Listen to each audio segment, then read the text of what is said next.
Assalamualaikum warahmatullahi wabarakatuh. Alhamdulillahi rabbil alamin. Hamdan yuafi ni'ama wa yukafi mazidah. Ya Rabbana lakal hamdu kama yanbaghi li jalali wajhikal karim wa 'azimi sultanik. Usabbihuka subhanallah wa ahmaduka alhamdulillah. Adada tasbihi wa tahmidis samawati as-sab'i wal ardi wa man fihin innaka halimun ghafur. Usabbihuka subhanallah wa ahmaduka alhamdulillah. Adada tasbih wa tahmid malaikatika taifina bil baitil ma'mur innaka hamidum majid. Sabbihuka subhanallah wa ahmaduka alhamdulillah. Adada tasbih wa tahmidi hamalati arshika wa man hawlahu innaka antal azizul hakim. Rabbi syrah li sadri wa yassir li amri wahlul 'uqdatam min lisani yafqahu qawli, amma ba'du. Musyahidin al-kiram, pemirsa, kaum muslimin dan muslimat, mukminin mukminat di mana saja antum berada, rahimakumullah.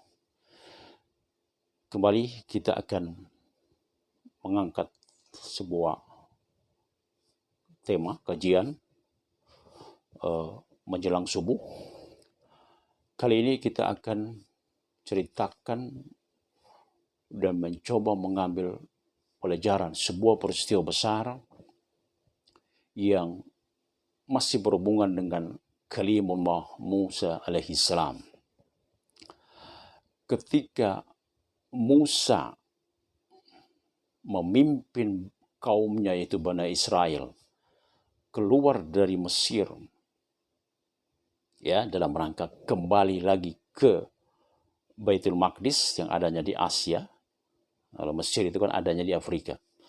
Ketika Musa memimpin Bani Israel untuk keluar dari Mesir dan kembali ke Baitul Maqdis, kemudian mereka dikejar oleh Firaun dan bala tentaranya, ya, ke bagian utara, Mesir, pusat Mesirnya itu Firaunnya agak ke bawah. Kemudian Musa memimpin, kalau kita lihat di dalam petanya itu, ke bagian utara dalam rangka menyeberang ke Asia. Nah, dalam peristiwa yang luar biasa ini, kita lihat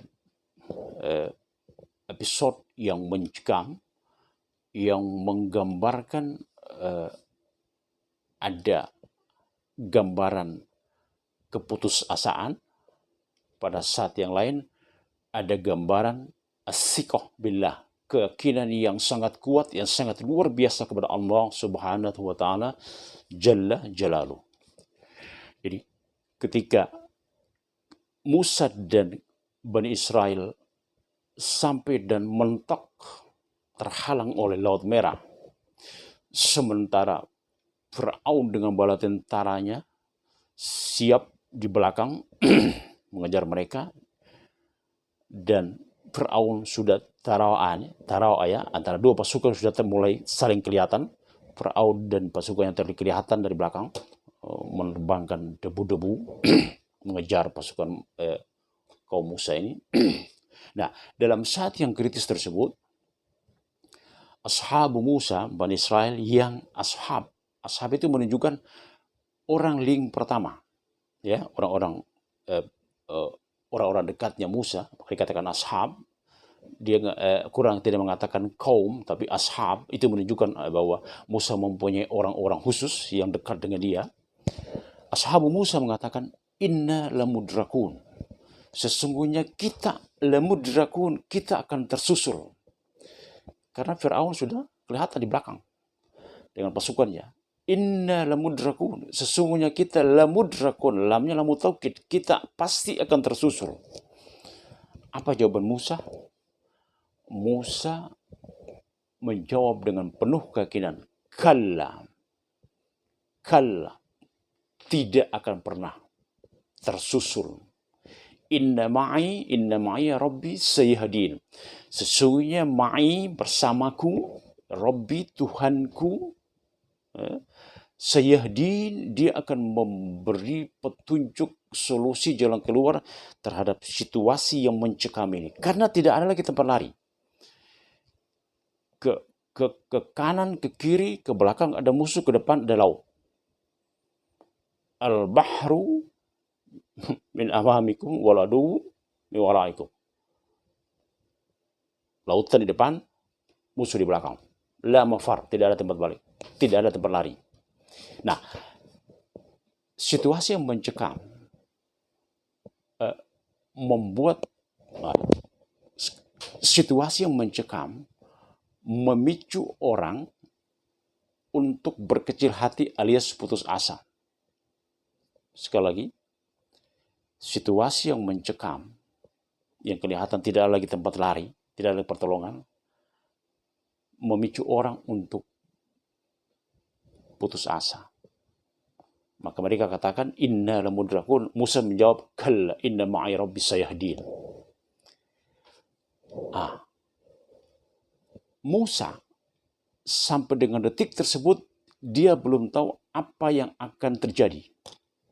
Maka Allah firmankan, idrib bi'asakal bahr. Ya, pukulkan dengan tongkatmu itu. Salah satu mujizat Nabi Musa adalah tongkat. Al-bahr, lautan. Fanfalaqa. Lalu lautan itu infalaqa, terbelah, terpisah menjadi dua bagian. Jadi air bisa terpisah, kemudian masing-masing tepinya ini, kiri kanannya ini naik seperti, diumpamakan seperti bukit. Jadi air membelah kemudian naik. Menciptakan sebuah jalan yang luas yang akan diseberangi oleh Musa dan Bani Israel. Nah, apa yang dapat kita petik dari peristiwa besar ini? Kita dapat pelajaran bahwa pertolongan Allah dia datang pada last minute. Pertolongan Allah itu dalam situasi yang sangat kritis, dia datang, dia muncul pada last minute, menit terakhir, momen terakhir. Nah, karena pertolongan Allah itu dia datang pada last minute, menit terakhir, inilah yang membuat, yang memacu orang untuk ragu, bahkan putus asa. Benarkah pertolongan Allah akan datang? Karena dia datang di terakhir. Kan Allah punya kuasa sebenarnya. Sebelum Bani Israel sampai di Laut Merah itu, di tepi Laut Merah, karena sebenarnya Allah sudah punya kuasa, bisa kuasa untuk menciptakan terlebih dahulu jalan. Jadi lautnya sudah terbelah duluan. Allah mampu untuk melakukan itu. Tapi yang terjadi tidak. Jadi ketika Bani Israel yang dipimpin oleh Musa mentok di Laut Merah itu, di situ ada ujian kepada orang-orang yang mengaku beriman. Yakinkah dia dengan pertolongan Allah? Yakinkah dia bahwa apa yang dikatakan oleh Musa, kalla inna ma'a rabbi, kita tidak akan tersusul karena Allah akan intervensi. Dalam tanda petik, Musa yakin bahwa Allah tidak akan membiarkan dia dan Bani Israel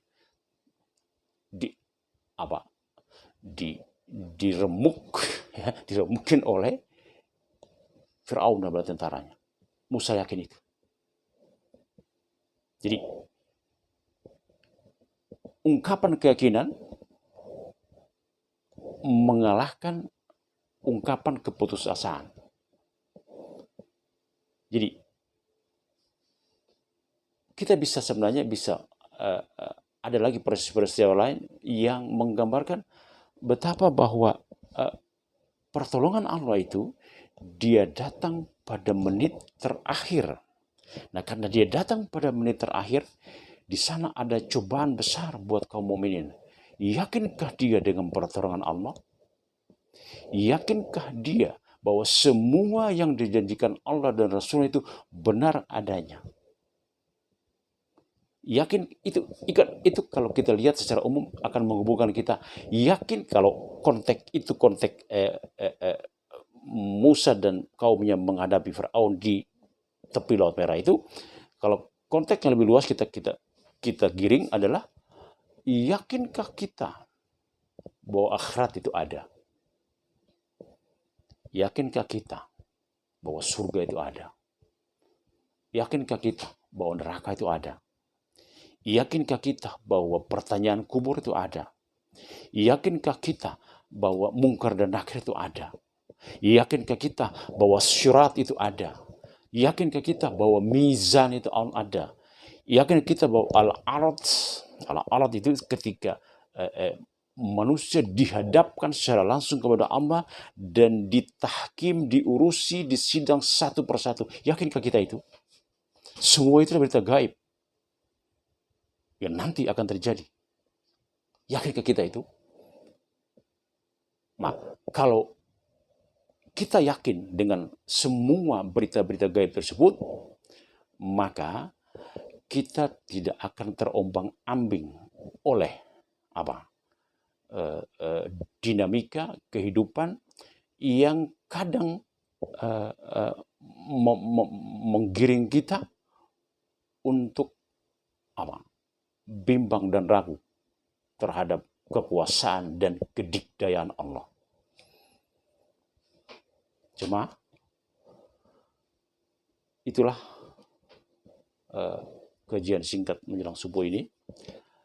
Mudah-mudahan kita bisa mengambil pelajaran dan mempersiapkan diri bahwa tidak mungkin Allah itu membiarkan seseorang atau sekelompok orang mendeklar bahwa kami beriman sementara mereka tidak diuji. Ujian adalah sebuah keniscayaan. Ujian hidup dalam bentuk apapun adalah sebuah keniscayaan. Dan ujian-ujian itu dalam rangka menguji ketahanan iman seseorang sekaligus untuk mengungkap derajat apa yang Allah siapkan buat mereka yang diuji. Allah berfirman, وَلَنَبْلُوَنَّكُمْ بِالشَّيْءِ مِنَ الْخَوْفِ وَالْجُوعِ وَنَقْصٍ مِنَ الْأَمْوَالِ وَالْأَنْفُسِ وَالثَّمَرَاتِ وَبَشِّرِ الصَّابِرِينَ.